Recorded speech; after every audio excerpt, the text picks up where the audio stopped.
یہ national audio library for the blind کی آواز ہے۔ بسم اللہ الرحمن الرحیم۔ السلام علیکم۔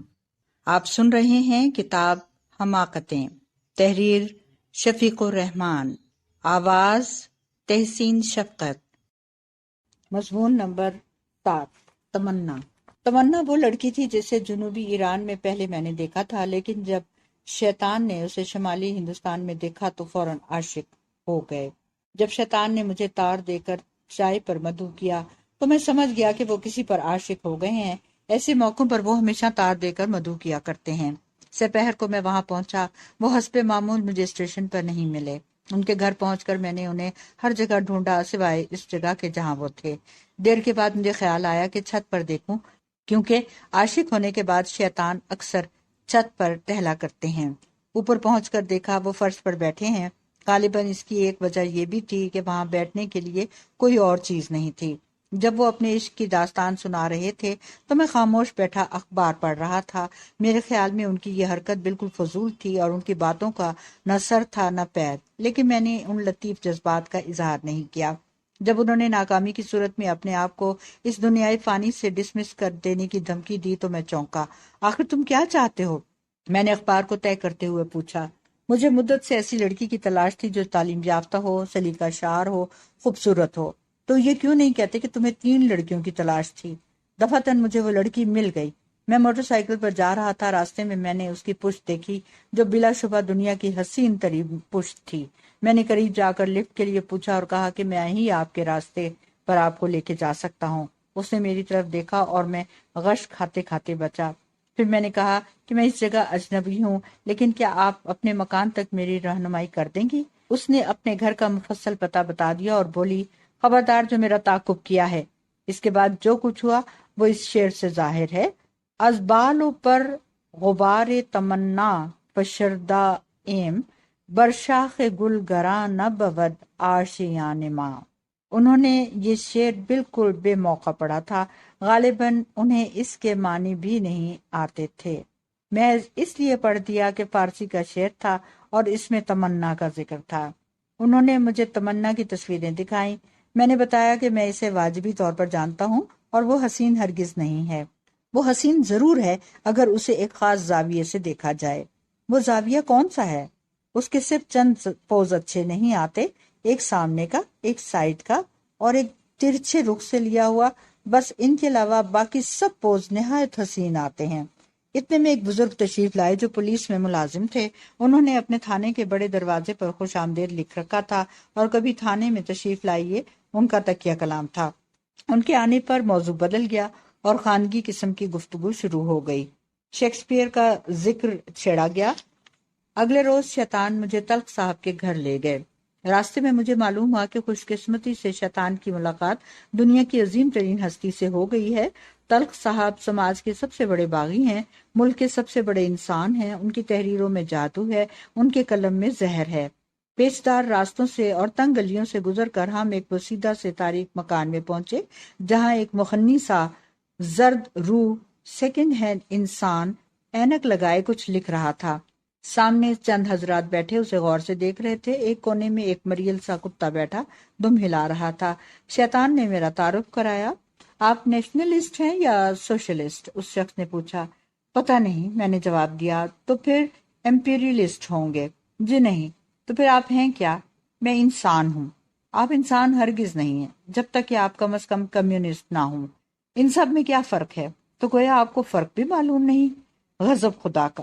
سچ مچ میں آج تک نہیں سمجھ سکا کہ ایک رائلسٹ ایک مارکسسٹ سے کیوں خفا ہے، ایک فاشسٹ ایک انارکسٹ سے اچھی طرح کیوں نہیں پیش آتا، ریئلسٹ کیوں علیحدہ علیحدہ رہتے ہیں۔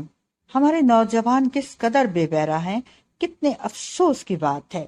تلخ صاحب انہیں چھوڑیے، اپنا مضمون سنائیے، ایک صاحب بولے۔ تلخ صاحب نے اپنا مضمون شروع کیا۔ دنیا کی سب سے بڑی لعنت بیوروکریسی ہے، جو کسی بیمار دماغ کا بیمار خواب معلوم ہوتی ہے۔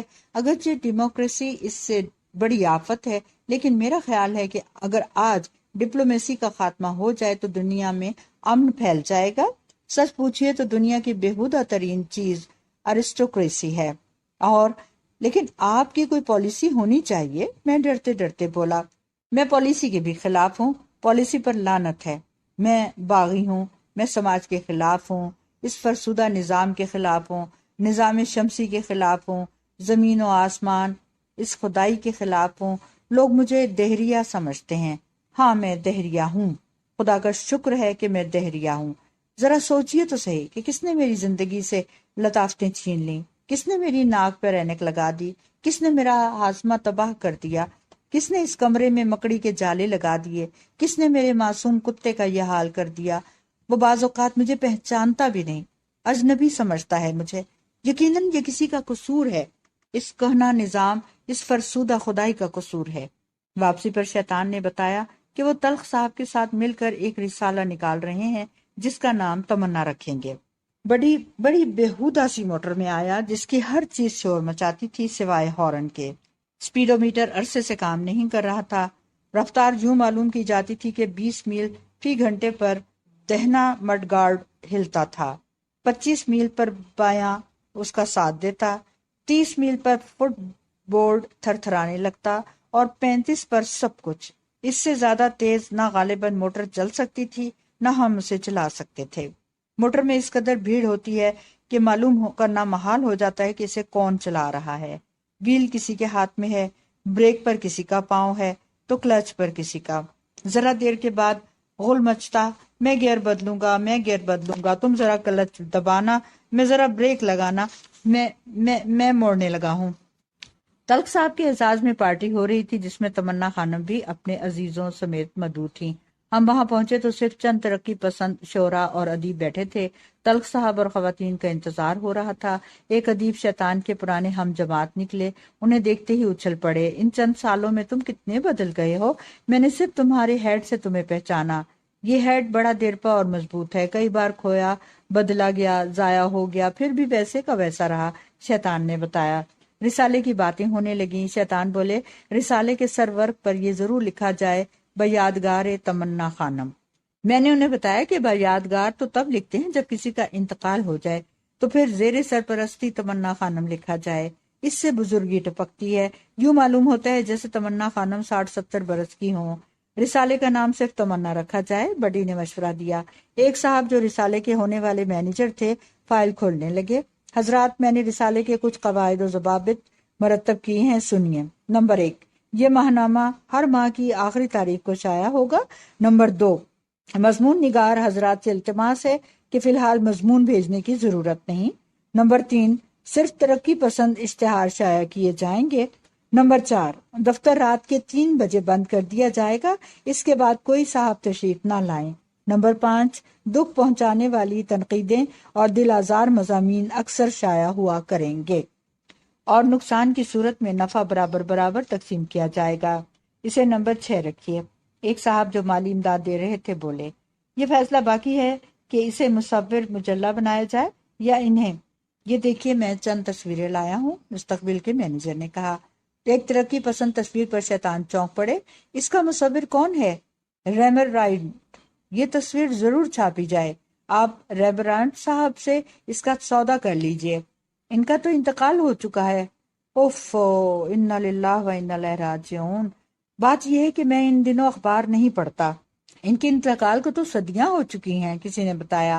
بڑی نے مشورہ دیا کہ بالکل نئی وضع کا پرچہ نکالا جائے جس میں ہر قسم کے مضامین ہوں، افسانوں کا علیحدہ حصہ ہو، ٹھوس مضامین کا علیحدہ، غزلیں اور نظمیں علیحدہ ہوں۔ اسی طرح خواتین کے لیے بھی کچھ جگہ چھوڑی جائے۔ جس نے اس تجویز کو پسند کیا، طے ہوا کہ ہر حصے کا علیحدہ ایڈیٹر مقرر ہو، جیسے امریکن رسالوں میں ہوتا ہے۔ اس پر امریکہ کی باتیں ہونے لگیں۔ ایک بزرگ بڑی سے بولے، بھئی تمہاری فلموں سے تو یوں معلوم ہوتا ہے کہ وہاں یا تو کاؤبوائے رہتے ہیں یا گینگسٹر۔ ہمارے ہاں بھی آپ کے ملک کی طرح طرح کی الٹی سیدھی باتیں مشہور ہیں۔ یہاں یا تو راجے مہاراجے رہتے ہیں یا سادھو اور فقیر۔ لوگ اڑن کٹولوں پر سفر کرتے ہیں اور ہر وقت بین بجاتے ہیں۔ ہاتھی، شیر، چیتے گلیوں میں چہل قدمی کرتے ہیں۔ میں خود اس علاقے میں آنے سے پہلے صرف 2 ہندوستانیوں کو جانتا تھا، مہاتما گاندھی کو اور ایک فلم سٹار سبو۔ کیا واقعی یہاں حرم ہوتے ہیں اور لوگ کئی بیویاں رکھتے ہیں؟ آپ کے ہاں ایک معمولی حیثیت کا شخص کتنی بیویاں رکھ سکتا ہے؟ ایک، وہ بھی مشکل سے۔ یہاں تو پھر مقابلتاً غربت ہے۔ آپ تو شاید شادی شدہ ہوں گے، آپ کا تجربہ کیسا ہے؟ جی نہیں، میں کما رہا ہوں، بڑی نے شرما کر بتایا۔ دراصل مجھے اب تک کسی سے محبت نہیں ہوئی، اس لیے شادی نہیں کی۔ بھلا آپ دونوں کیوں بے رنگ ہیں؟ تمہارے ملک میں محبت کرنا جتنا آسان ہے اتنا ہی یہاں مشکل ہے۔ ہندوستان میں محبت کرتے وقت سب سے پہلے مذہب آئے گا۔ اگر دونوں فریق ہم مذہب ہے تو محبت ہو سکے گی، ورنہ ہرگز نہیں۔ آپ سر پٹکیے، اپنا سینہ کوٹیے، خودکشی کر لیجئے، لیکن آپ کسی غیر مذہب سے محبت نہیں کر سکتے۔ مذہب کے بعد ذات پات آئے گی، اور پھر اقتصادیات کا قضیہ، یعنی آپ کی مالی حالت، پھر اونچے گھرانے اور نیچے گھرانے کا سوال ہوگا، اور آخر میں سب سے اہم نقطہ آئے گا، ابا جان۔ ہندوستان میں ابا جان کی مرضی کے بغیر کچھ نہیں ہو سکتا، مگر اتنی رکاوٹوں کے باوجود آپ میں محبت کرنے کا حوصلہ ہے تو اونچے گھرانے سے تمہاری مراد وہ لوگ تو نہیں جو دوسری منزل میں رہتے ہیں؟ بڑی نے پوچھا۔ نہیں نہیں، بلکہ وہ لوگ جن کی مالی حالت اچھی ہے۔ میں نے ہندوستانی فلمیں دیکھی ہیں، میرے خیال میں یہاں پرندوں کو بڑی اہمیت دی جاتی ہے، پرندوں پر گانے گائے جاتے ہیں، پرندوں کو دیکھ کر ہیرو کو ہیروئن یاد آتی ہے اور ہیروئن کو کوئی اور۔ پرندے چاہیں تو کہانی کا رخ بدل سکتے ہیں، حالانکہ حقیقت یہ ہے کہ پرندوں کو انسانوں سے ذرا سی بھی دلچسپی نہیں، اور یہ ہماری اتنی سی پرواہ بھی نہیں کرتے۔ تمہارے ہاں آب و ہوا کس قسم کی ہے؟ وہاں کے آمد و رفت کے ذرائع، برآمد درآمد، ذرائع معاش بیان کرو۔ ایک صاحب جو جغرافیے کے استاد تھے بولے، جہاں میرا گھر ہے وہاں کی آب و ہوا ایسی عجیب ہے کہ نہ آب کا یقین ہے نہ ہوا کا اعتبار۔ صبح لو چل رہی ہے تو شام کو برف پڑ رہی ہے۔ مشہور تھا کہ ایک رات اتنی سردی پڑی کہ سڑکوں پر استادہ آہنی مجسمے کانپنے لگے اور انہوں نے اپنے ہاتھ اپنی جیبوں میں چھپا لیے۔ ایک برف کا بنا ہوا مجسمہ بھاگ کر سامنے کے مکان میں جا چھپا۔ ایک روز برف باری ہوئی، میں اپنے بھائی کے ساتھ باہر گیا، اچانک اتنی تیز دھوپ نکلی کہ ہم باری باری ایک دوسرے کے سائے میں بیٹھے تھے۔ ایک اور واقعہ مشہور ہے کہ ہمارے گاؤں کے باہر ایک جھیل ہے، ایک تیراک نے اونچی چوٹی سے اس میں چھلانگ لگائی، ذرا نیچے آ کر اسے پتا چلا کہ پانی خشک تھا اور پتھر نظر آ رہے تھے۔ وہ بڑا سٹ پٹایا، دیکھتے دیکھتے ایک بادل آیا، برسا اور جھیل میں پانی بھر گیا، لیکن اتنی سردی ہو گئی کہ پانی یخ ہو گیا۔ چھلانگ لگانے والے کا اور بھی برا حال ہو گیا۔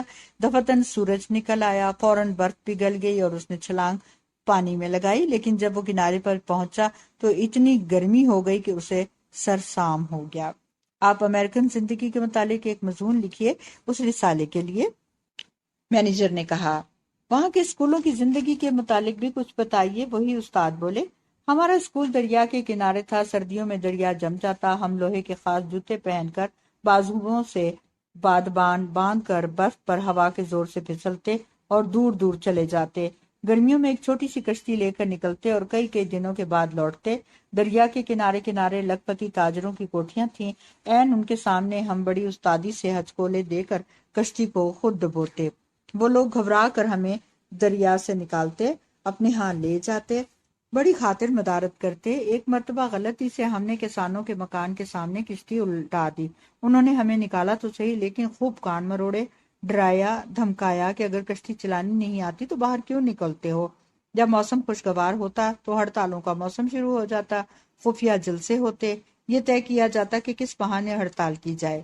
بعض اوقات ہاسٹل کی اوپر کی منزل آگ کے شعلوں اور دھوئیں سے بھر جاتی، اونچی مڈیروں پر ننھے بچے چہل قدمی کرتے، ہجوم اکٹھا ہو جاتا، دفتن آگ، دھواں، بچے سب غائب ہو جاتے۔ آگ اور دھواں سائنس کے طلباء ادویات سے پیدا کرتے تھے۔ اسکولوں کے پستہ قد لڑکوں کو بچوں کے کپڑے پہنا کر اوپر بھیج دیا جاتا، نیچے سے وہ بالکل ننھے منھے معلوم ہوتے۔ اسکول کے بڑے ہال میں جھوٹ بولنے کا مقابلہ ہوتا۔ ایک مرتبہ میں نے یہ مقابلہ صرف ایک فقرے سے جیت لیا۔ میں نے کہا کہ میں نے آج تک کبھی جھوٹ نہیں بولا۔ اور آپ کے استاد وہ کس قسم کے تھے؟ خوب تھے۔ ایک استاد اپنے ساتھ ہر صبح کوئی 8-10 سٹون پختہ کتابیں لایا کرتے تھے اور ہر شام واپس لے جاتے۔ اسکول میں ڈرامہ ہوا، نقل اتاری گئی، وہ لڑکے زرد کپڑے پہن کر اونٹ بنے اور ایک اونٹ والا بنا۔ اونٹ والے کو کسی نے بلایا اور سامان اٹھانے کو کہا۔ سودا طے ہو گیا تو اونٹ والے نے پوچھا کہ سامان کہاں ہے؟ جواب ملا کہ ہمارے فلاں استاد کی کتابیں ہیں۔ اس پر اونٹ مچل گیا، سر ہلا کر بولا ہرگز نہیں، اور بھاگ گیا۔ ایک اور استاد سبزی خور تھے، وہ ہمیشہ سبزیوں کی تعریف کیا کرتے اور گوشت کی برائیاں۔ ایک روز لیکچر دے رہے تھے کہ سبزیاں بہترین غذا ہیں، سبزیاں مکمل غذا ہیں۔ مثال کے طور پر ذرا گھوڑے کی طرف دیکھو جو سبزی خور ہے، ایک لڑکا اٹھ کر بولا، اور مثال کے طور پر ذرا شیر کی طرف دیکھو جو گوشت خور ہے۔ ہماری جماعت کا ایک ادھیڑ عمر کی خاتون بھی تھی، کبھی کبھی پڑھاتی، ناک پر اینک، بالوں کو اکٹھا کر کے گنبد سا بنایا ہوا، بات بات پر آنکھیں مٹک رہی ہیں، انگلیاں تھرک رہی ہیں، ہاتھ ہل رہے ہیں، بازو ہل رہے ہیں، نہایت خشک باتیں کرتی۔ ایک روز کلاس میں آئیں تو انہوں نے دیکھا کہ ایک لڑکا ویسی ہی اینک لگائے، ویسے ہی زنانہ کپڑے، ویسے ہی بال سر پر رکھے داخل ہوا۔ اس کے پیچھے دوسرا آیا اسی حلیے میں، پھر تیسرا، پھر چوتھا، غرضے کہ ساری جماعت انہی کی طرح بنی ہوئی تھی۔ انہوں نے بات کر کے ہاتھ مٹکایا، سب لڑکوں نے اسی طرح ہاتھ مٹکایا۔ انہوں نے دیدے گھمائے، سب نے دیدے گھمائے۔ انہوں نے انگلی سے چھت کی طرف اشارہ کیا، دوسرا ہاتھ فرش کی طرف گیا، سب نے نقل اتاری۔ ان کا لیکچر بہت جلدی ختم ہو گیا۔ اس کے بعد انہوں نے عمدن ہمیں کچھ نہیں پڑھایا۔ آپ نے وہاں کی سوشل زندگی کے متعلق کچھ نہیں بتایا، ایک ترقی پسند ادیب بولے۔ سوشل زندگی میں نے وہاں کبھی نہیں دیکھی، میں دیہاتی ہوں، دیہات میں بے تکلفی بہت زیادہ ہے۔ کسی کو ناشتے پر مدعو کرنا بے تکلفی کی انتہا سمجھی جاتی ہے۔ گھریلو قسم کی پارٹیاں ہوتی ہیں جن میں شمولیت کی شرط یہ ہے کہ آپ اس وقت تک جس طرح بھی ہوں گے اسی طرح آپ کو آنا ہوگا۔ کوئی شب خوابی کے لباس میں آتا، کوئی تیرنے کے لباس میں، تو کسی نے ورک شاپ کے کپڑے پہنے ہوتے۔ آپ نے اپنا کوئی رومان نہیں سنایا، ذاتی رومان۔ ایک ترقی پسند شاعر نے کہا۔ سب نے اصرار کیا کہ ضرور سنائیں۔ بڑی کچھ دیر شرماتا رہا، پھر بولا، ہالی ووڈ کا ذکر ہے، چاندنی رات تھی، میں باغ کے گوشے میں کھڑا تھا، میرے سامنے گاربو تھی، معطر پھولوں کی خوشبو، ہوا کے خنک جھونکے، چاندنی کا نور، بس چاروں طرف رومان برس رہا تھا۔ میں نے بڑھ کر گاربو کے ہونٹ چوم لیے، گال چومے، پیشانی چومی، گردن چومی، اسے اس قدر چوما کہ میرا چہرہ فریم کے دوسری طرف نکل گیا اور تصویر پھٹ گئی۔ تلخ صاحب آئے، آتے ہی فرمایا، خدا کے لیے روفی صاحب آپ اس طرح مت مسکرائیے، آپ کا چہرہ مسکراہٹ کے بغیر بہتر معلوم ہوتا ہے، آپ بھولتے ہیں کہ انسان ہی ایسا جانور ہے جو مسکراتا اور ہنستا ہے۔ روفی نے کہا، میں فقط اتنا جانتا ہوں کہ انسان جانور ہے۔ تلخ صاحب بولے۔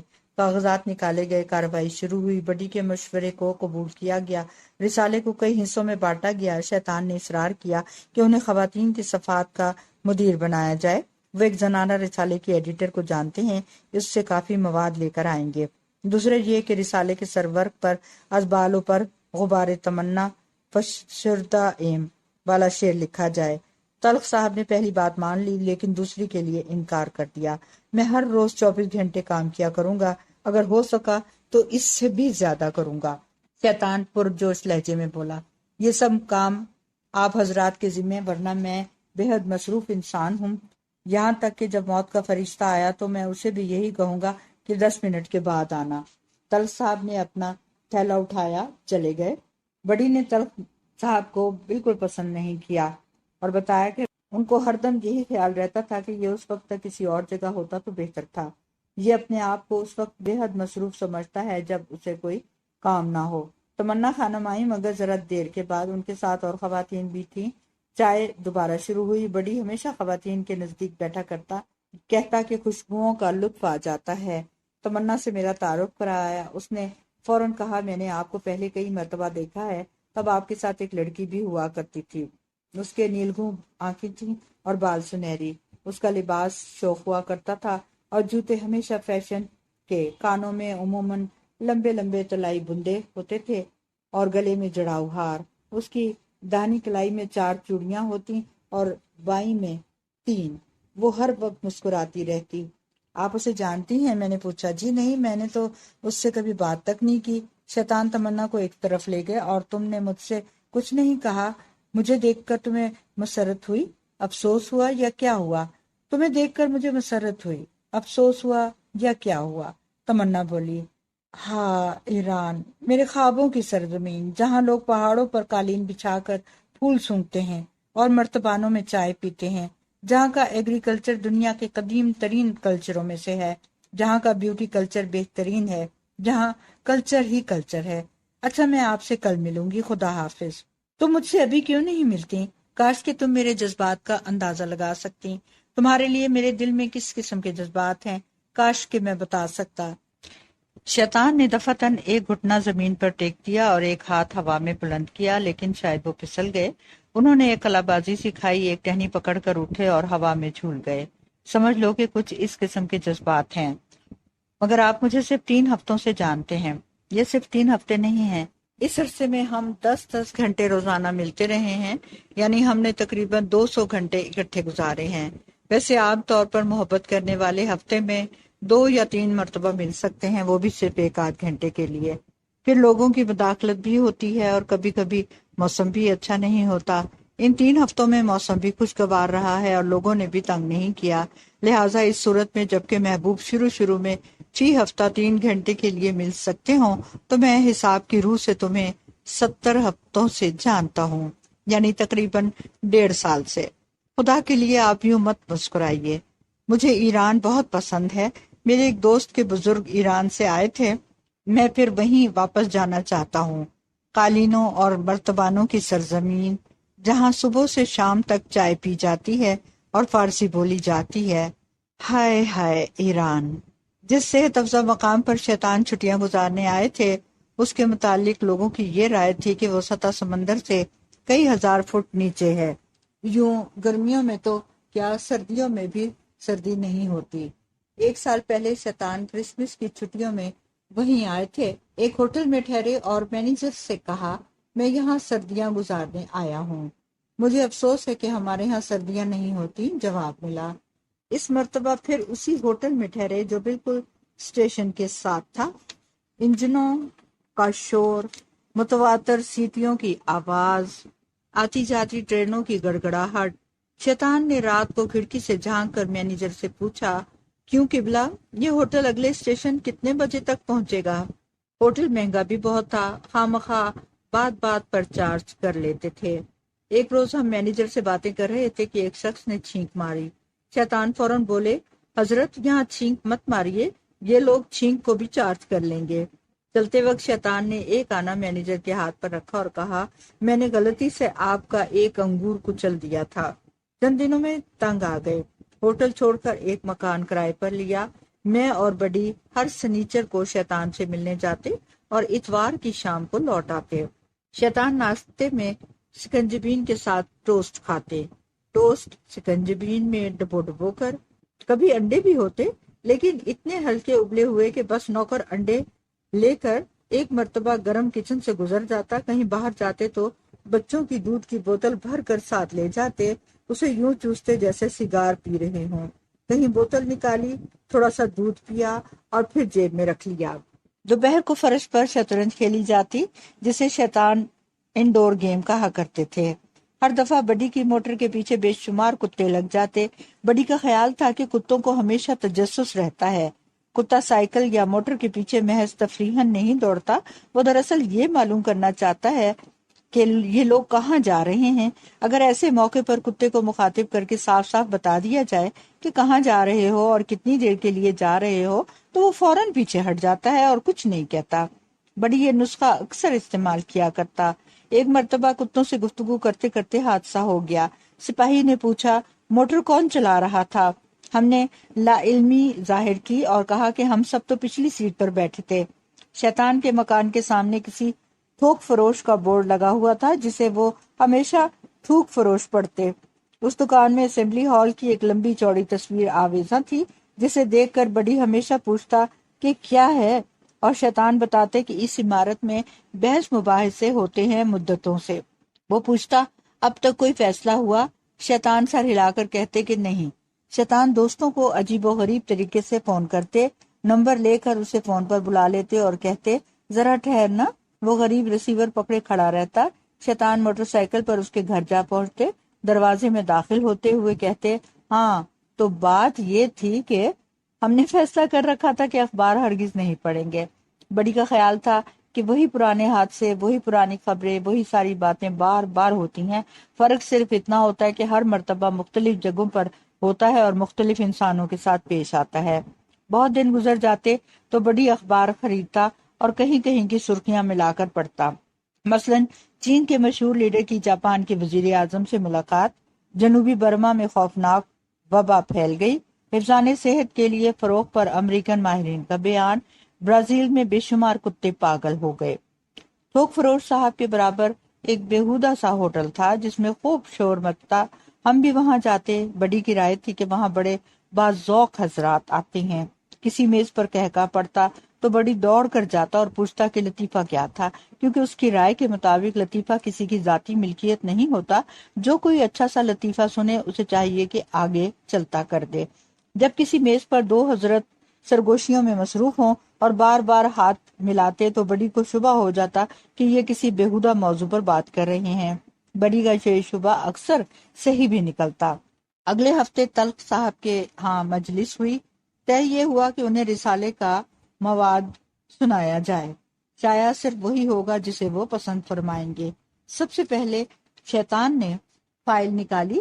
حضرات، یہ چیزیں ایک مشہور زمانہ رسالے کے دفتر سے لایا ہوں. یہ سب غیر مطبوعہ ہیں اور تواضعات ہیں. ایک مضمون جادو اور ٹونوں کی اہمیت پر ہے، ایک عورت اور پردے پر ہے، دوسرا پردے اور عورت پر ہے. ایک افسانہ ہے جس میں ساس اور بہو کے خوشگوار تعلقات پر روشنی ڈالی گئی ہے. اس افسانے کی سب سے بڑی خوبی یہ ہے کہ اس میں تقریباً سارے کھانوں کے نام ہیں اور ہر قسم کے زیورات اور کپڑوں کا ذکر ہے. شادی کی مکمل رسم بھی بیان کی گئی ہے. یہ سب فرسودہ چیزیں ہیں. تلخ صاحب بولے، اچھا، محفل خواتین کے عنوان سے جو کچھ چھپے گا اس کا ایک حصہ سناتا ہوں. ایک خاتون نے لکھا ہے کہ ان کے کان لمبے ہوتے جا رہے ہیں اور ناک چھوٹی ہوتی جا رہی ہے. اگر کسی بھائی یا بہن کو کوئی نسخہ یاد ہو تو پرچے میں چھپوا دیں. انہیں آپریشن سے ڈر لگتا ہے، اس لیے کوئی دوائی لکھیں. ایک خاتون لکھتی ہیں کہ میں نہایت مسرت سے اطلاع دیتی ہوں کہ میری منجلی ممانی کی خالہ زاد بہن کے ہاں ایک ننھی منی سی بچی پیدا ہوئی ہے. بچی اور بچی کی ماں دونوں بفضل خدا تعالی خیریت سے ہیں. بچی کے ابا بھی بفضل خدا خیریت سے ہیں. سب بہنیں دعا فرمائیں کہ خدا اس نو شگفتہ کلی کو نیک ہدایت دے اور صراط مستقیم دکھائے. آمین. اس خوشی میں 4 روپے کی حقیر رقم بھیجتی ہوں. نیز بڑے افسوس کی بات ہے کہ میرے سوتیلے خالو کے سگے بھتیجے کے دادا جان کا انتقال ہو گیا ہے. مرحوم کی عمر صرف 97 برس کی تھی. اس پرچے کو خاص طور پر منگایا کرتے تھے اور بڑے شوق سے پڑھتے تھے. اس غم میں 3 روپے کی حقیر رقم سال ہے. ایک اور خاتون نے لکھا کہ میرے ابا جان خان بہادر شمس الدین نے بلا کسی ٹکٹ کے اپنے حریف خان صاحب قمر الدین کو تقریباً 420 ووٹ سے شکست فاش دی ہے. نیز مجھے فلم شاہی ڈاکو کی دیکھا کیے وہ مست نگاہوں سے بار بار والی غزل درکار ہے. ایک محترمہ فرماتی ہیں کہ یہاں مچھر بہت ہیں، کیا کوئی بہن بھائی اس سلسلے میں کچھ کر سکتے ہیں؟ نیز مجھے جلیبیاں پکانے کا بہت شوق ہے. اگر کسی کو کوئی ترکیب معلوم ہو تو بذریعہ رسالہ ازا مطلع فرما کر عند اللہ ماجور ہوں. ایک صاحبہ نے لکھا ہے کہ میں کس زبان سے خدا تعالیٰ کا شکر ادا کروں کہ اس نے ہم سب کی دعائیں سنی اور ہمارے چھوٹے بھائی کی منگنی خان بہادر قلندر بخت صاحب کی 11ویں صاحبزادی سے ہو گئی ہے. نیز مجھے وہ گیت درکار ہے جس کے شروع کے بول ہیں، ابھی تو میں جوان ہوں. سب کچھ فرسودہ ہے. 2 اشتہار بھی ہیں. ایک استانی صاحبہ کا بیگ کھو گیا ہے. وہ لکھتی ہیں کہ پچھلے ہفتے میں سینما سے تانگے میں آ رہی تھی. مجھے سینما کا اتنا شوق تو نہیں ہے، بس کبھی کبھی چلی جاتی ہوں. ہوا تیز چل رہی تھی اور میں نے اینک نہیں لگا رکھی تھی. میری نگاہ کمزور نہیں ہے، بس یوں ہی شوقیہ لگا لیتی ہوں. میں نے اینک کے لیے بیگ کھولنا چاہا کیونکہ بیگ میں صرف اینک رکھی تھی، میک اپ کی چیزیں نہیں تھیں. میں میک اپ نہیں کرتی. یہ اشتہار ترقی پسند نہیں ہے. دوسرا اشتہار ایک عامل بزرگ نے دیا ہے کہ ایک تعویذ کے لیے جو دافع شرعیات و بلیات ہے، دافع بلیات ہو یا دافع قطیات، شاعر نہیں ہوگا. میں زنانہ چیزیں استعمال کرنے کے خلاف ہوں. میں ایک جدید نظم سناتا ہوں. ایک ترقی پسند شاعر نے سب کو ایک ایک کاغذ دیا جس پر نظم لکھی ہوئی تھی. سنیے، نظم کا عنوان ہے اٹھ میری جان. عرض کیا ہے، اٹھ میری جان سحر آ پہنچی، اٹھ میری جان کہ شب ختم ہوئی. چاندنی پھیکی ہے تاروں کی چمک مدھم ہے، صبح صادق کا اجالا پھیلا. اٹھ میری جان چمن جاگ اٹھا، مسکراتے ہوئے غنچے جاگے، مسکراتے ہوئے غنچے جاگے.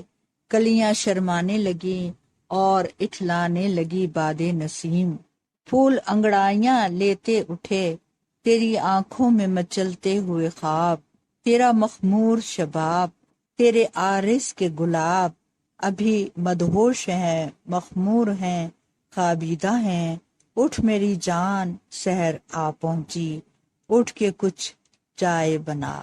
پھر وہی عشق و محبت کا بیکار موضوع، وہی رونا پیٹنا، بےہودہ قسم کی رومان پسندی۔ یہ نظم ہرگز ترقی پسند نہیں ہے۔ ترقی پسند شاعری میں زہراب، پجمردہ، شباب، خون، حیات و موت کی کشمکش، خون بھرا جام اور اس قسم کے دیگر لوازمات ہوتے ہیں۔ مجھے یہ نظم پسند نہیں آئی، تلخ صاحب نے کہا۔ میں نے داڑھی پر مضمون لکھا ہے۔ ایک ادیب اپنی اینک درست کرتے ہوئے بولے، جو اپنی نوعیت کے لحاظ سے بالکل نئی چیز ہے۔ ایک مرتبہ میں نے گرمیوں کی چھٹیوں میں یوں ہی داڑھی رکھ لی۔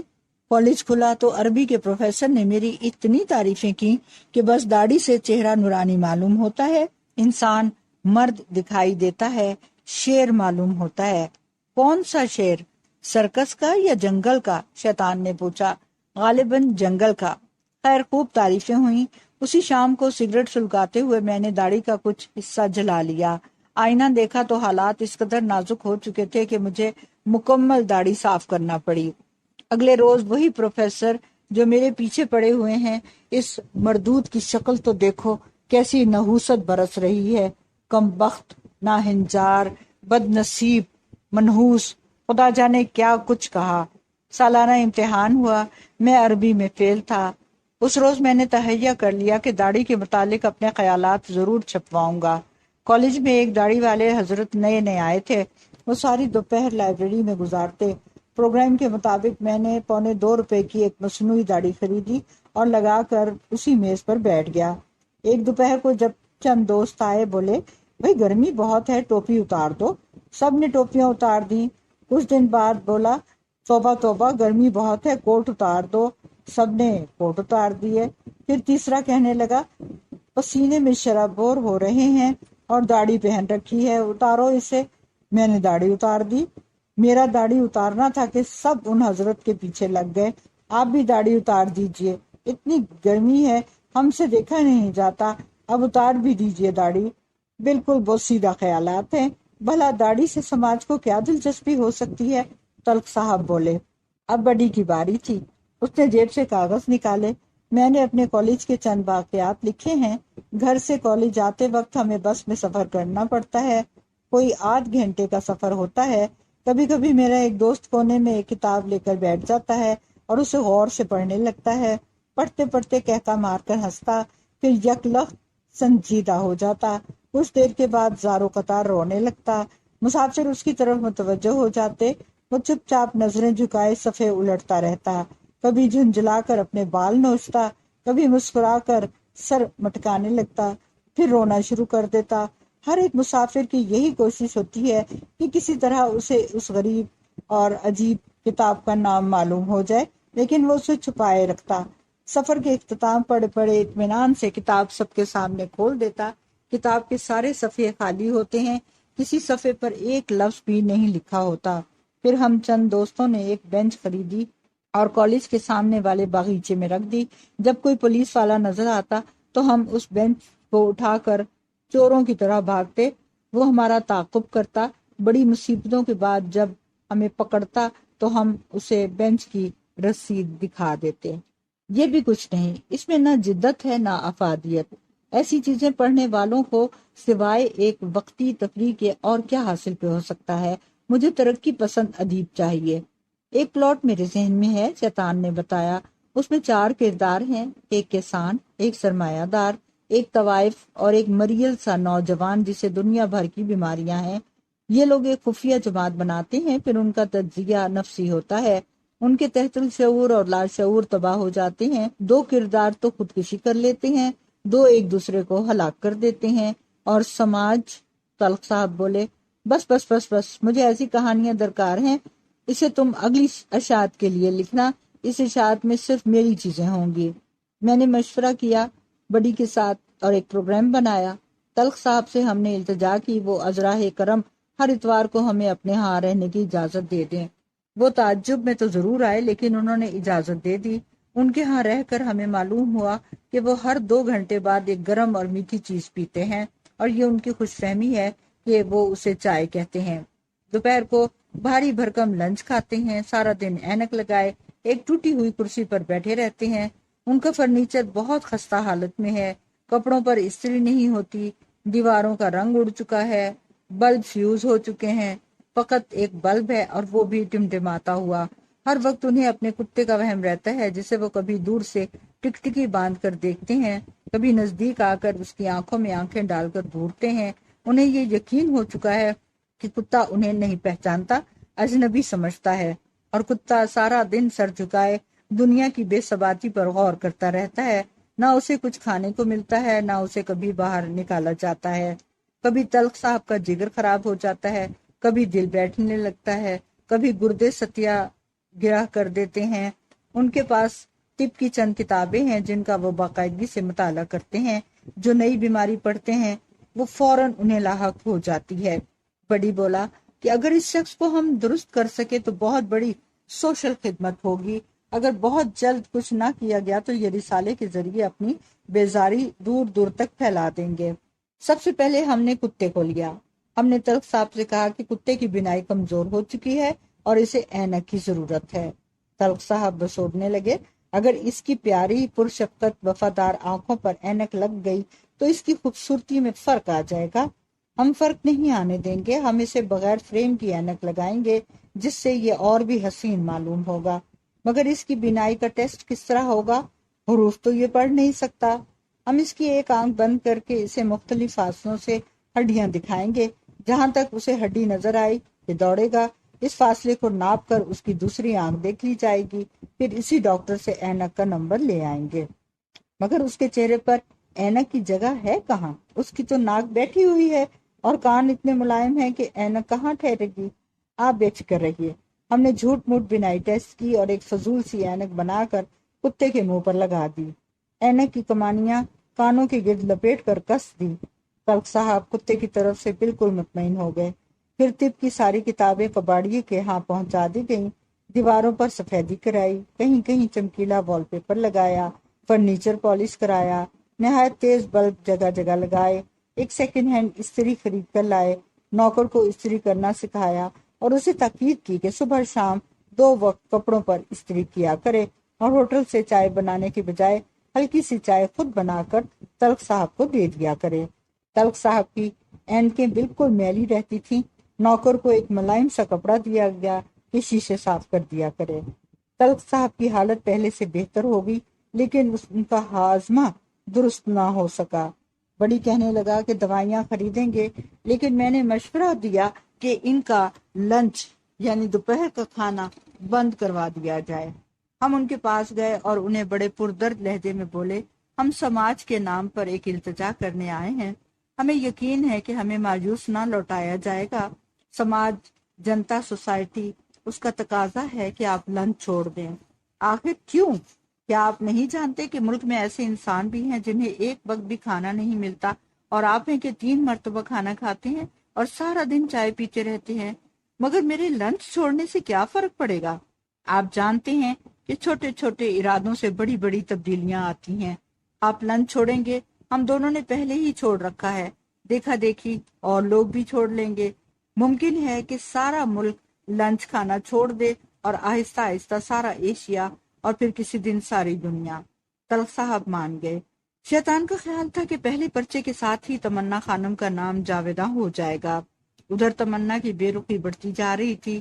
شیطان ہر روز اس سے ملنے جاتے، ایک اور لڑکی کے متعلق مشورہ لینے، تمنا کو بتاتے کہ آج اس لڑکی نے یہ کہا ہے، پھر پوچھتے مجھے بتاؤ میں اسے کیا کہوں۔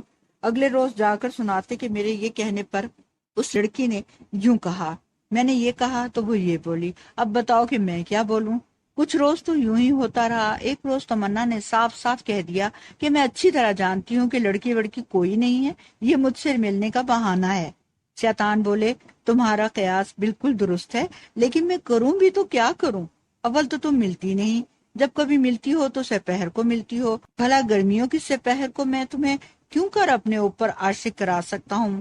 کاش کہ ہم ایران میں ملتے، سرو کے درختوں اور قالینوں کے انبار میں مرتبانوں پر بیٹھ کر چائے پیتے۔ ہائے ہائے ایران! میرے ایک بوڑھے دوست کی نانی اماں ایران کی ہیں۔ مجھے ان نانی اماں سے ملنے کا اتفاق ہوا۔ لفظ نانی کافی ہے، اس میں اماں لگانے کی کیا ضرورت ہے؟ اور پھر یہ آپ بار بار ایران کا ذکر کیوں لے بیٹھتے ہیں؟ سچ پوچھئے تو ایران مجھے خود پسند نہیں ہے، مگر ایران تو بہتر یہی ہے کہ آپ میرے سامنے ایران کا ذکر نہ کیا کریں۔ لیکن پہلے ہی آپ کے احسانات کافی ہیں، آپ نے جو کچھ کہا ہے اس کے لیے شکریہ، مگر میں نے تو ابھی تو کچھ بھی نہیں کہا، مجھے معلوم نہیں تھا کہ ایرانی ایسے ہوتے ہیں۔ خدا کے لیے آپ مجھ سے آئندہ اس قسم کی گفتگو مت کیجیے۔ بہت بہتر، شیطان اپنا ہیٹ اٹھا کر بولے، جو کچھ ہوا اس کا مجھے افسوس ہے، لیکن جو کچھ نہ ہو سکا اس کا تو بہت ہی زیادہ افسوس ہے۔ اسی شام کیفے میں چائے پیتے وقت بڈی کے لیے فون آ گیا۔ ہم کان اس طرف کر کے سننے لگے۔ بڈی کسی خاتون سے گفتگو کر رہا تھا۔ جی ہاں جی میں ہی ہوں۔ جی نہیں، یہاں نہ تلخ صاحب ہیں اور نہ روفی میاں۔ آپ بتائیے۔ اف، یہ آپ کیا کہہ رہی ہیں؟ آپ کو روفی صاحب سے نفرت ہے؟ میں انہیں بتا دوں؟ نہیں، معاف کیجیے، مجھ سے یہ نہیں ہو سکے گا۔ تلخ صاحب، جی تلخ صاحب آپ کو ملے تھے؟ اچھا، وہ ہر روز آپ سے ملتے ہیں؟ کیا کہا؟ کیا وہ آپ کو اچھے لگتے ہیں؟ جی، آپ ایک دوسرے سے محبت بھی کرتے ہیں؟ جی نہیں، وہ حسین ہرگز نہیں ہیں۔ آپ نے انہیں غور سے دیکھا ہے؟ آپ تلخ صاحب سے شادی کرنے والی ہیں؟ بہت خوشی کی بات ہے جی، بہت خوشی کی بات ہے۔ اچھا تمنا خانم، آداب عرض۔ اس قسم کے فون 2-3 مرتبہ اور آئے۔ اس کے بعد بہت کچھ ہوا۔ رسالے کی اشاعت التوا میں پڑ گئی۔ شیطان اور تلخ صاحب کی دوستی ختم ہو گئی۔ جو صاحب رسالے کو مالی امداد پہنچانے والے تھے وہ کہیں اور غائب ہو گئے۔ تمنا کا ذکر کم ہوتے ہوتے بالکل ختم ہو گیا۔ تلخ صاحب کے کمروں میں روشنی ہونے لگی، ان کا کتا انہیں پہچاننے لگا، ان کی صحت بہتر ہوتی گئی، بڑی کا تبادلہ ہو گیا، شیطان کو کالج میں داخلہ مل گیا، میں نے بھی تبادلہ کرا لیا، اور اب سب تمنا کو بھول گئے، لڑکی کو بھی اور رسالے کو بھی۔ ہم ایک ہوٹل کے بڑے کمرے میں بیٹھے تھے۔ رات کے کھانے کے بعد کافی کا دور چل رہا تھا۔ ہمیں ایک فلک شگاف تحقہ سنائی دیا۔ جب دیکھا تو ایک موٹا تازہ تندرست شخص ہنس رہا ہے۔ یوں ہی وہم سا ہوا۔ ہم نے بیرے کو بھیجا ان صاحب سے پوچھنا کہ ان کا اسم شریف تلخ صاحب تو نہیں۔ بیرے نے آ کر بتایا کہ تلخ صاحب ان کا پرانا اسم شریف تھا، اب انہیں مسرور صاحب کہا جاتا ہے۔ مسرور صاحب نے ہمیں دیکھا تو ہنستے ہوئے آئے اور ہم سے لپٹ کر ملے۔ انہوں نے بتایا کہ آج کل وہ بزنس کرتے ہیں اور کافی امیر ہو گئے ہیں۔ ہم نے مضمون نگاری کے متعلق دریافت کیا تو بولے، میں تم دونوں کا احسان عمر بھر نہیں بھولوں گا۔ جب سے میں نے لنچ چھوڑا ہے میرا ہاضمہ درست ہو گیا ہے، اس کے ساتھ ہی مضمون نگاری کی شکایت بھی جاتی رہی۔ اب خدا کے فضل سے بالکل تندرست ہوں اور مجھے کوئی بیماری نہیں ہے۔ ذوف جگر، مالی خیولیہ، مضمون نگاری، اختلاج قلب سب رفع ہو گئے ہیں۔ اور ہاں، وہ ماہنامہ تمنا کا سائن بورڈ میرے ہاں پڑا ہے، اپنا پتہ بتا دو تو میں بھجوا دوں گا۔ یہ آپ نے کیا یاد دلا دیا؟ شیطان بولے۔ مجھے تمنا یاد آ گئی، وہ اس نے میرے ساتھ اچھا سلوک نہیں کیا، پھر بھی میں نے اسے معاف کر دیا۔ ایرانی واقعی ہم سے بہت مختلف ہوتے ہیں، ان کی عادات، ان کے خیالات، ان کا رویہ سب اور طرح کے ہوتے ہیں، مگر مجھے ایران سے الفت ہے۔ میں یہاں ہوں لیکن میرا دل ایران میں ہے، ایران جو میری تمنا ہے، ایران جو میرا وطن ہے۔ لیکن وہ لڑکی تو ایرانی نہیں تھی، تلخ صاحب چونکے۔ سچ مچ؟ ہاں سچ مچ، وہ ایسی ہی ایرانی تھی جیسے تم روسی ہو یا میں چینی۔ تو پھر اس کے آباء و اجداد ایران سے آئے ہوں گے؟ اس کے آباء و اجداد ضرور آئے تھے، لیکن ایران سے نہیں بلکہ شیخوپورہ سے آئے تھے۔ ویسے یہ لوگ تجارت کے سلسلے میں کبھی کبھی ایران۔ آپ کو شروع سے اس بات کا پتا تھا؟ شیطان چمک کر بولے۔ ہاں، تو آپ نے مجھے پہلے کیوں نہیں بتایا؟ اور جب آپ جانتے تھے کہ میں اس کی جانب ملتفت ہوں تو آپ کو عاشق ہونے کی کیا ضرورت تھی؟ خیر، میں نے آپ کو معاف کیا۔ کون عاشق اور کس کا عاشق؟ تلخ صاحب نے کہا۔ میں تمنا پر کبھی عاشق نہیں ہوا۔ اگر دنیا میں طوفان آ جاتا اور طوفان کے بعد کرۂ ارض پر صرف میں اور تمنا رہ جاتے، تب بھی میں اس پر عاشق نہ ہوتا، مگر یہ عاشق ہونے کی اڑائی کس نے تھی؟